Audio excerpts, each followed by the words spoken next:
નમસ્કાર મિત્રો, વિડીયોમાં તમારું સ્વાગત છે। જી હા મિત્રો, અત્યારે હાલ બપોરે ઊંઘ લેતા લોકો સાવધાન થઈ જજો। ઘણા બધા લોકો બપોરે ઊંઘવાની આદત હોય છે। કેટલાક લોકો તો દરરોજ બપોરે પોતાની દુકાન બંધ કરીને ઊંઘવાની મજા માણતા હોય છે। આ સાથે ઘણીક લોકો એવા હોય છે જે બપોરની ઊંઘ લેતા નથી, પરંતુ જે લોકો બપોરે દરરોજ ઝપકી લેતા હોય છે।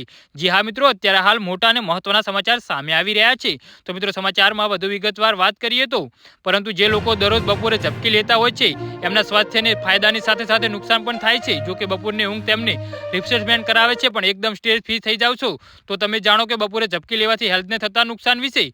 જી હા મિત્રો, અત્યારે હાલ મોટા સમાચાર સામે આવી રહ્યા છે। બપોરે તમે 30 મિનિટ સુધી ઝપકી લઈ શકો છો તો હેલ્થને ફાયદો થાય છે, પરંતુ તમે આ સમય કરતાં વધારે વાર ઊંઘવાની આદત પાડો છો તો તમને નુકસાન થઈ શકે છે। આ તમારી રાતની ઊંઘને પ્રભાવિત કરે છે। આ માટે બપોરે વધારે સમય ઊંઘશો નહીં। એક્સપર્ટનું કહેવું છે કે લાંબા સમય સુધી તમે બપોરે સૂઈ જાવ છો તો સ્ટ્રોકનો ખતરો 20% વધી જાય છે, જેનું સમર્થન medical journal of American academy of ન્યુરોલોજીના એક અધ્યયનથી થાય છે। જી હા મિત્રો, અત્યારે હાલ મોટા સમાચાર સામે આવી રહ્યા છે।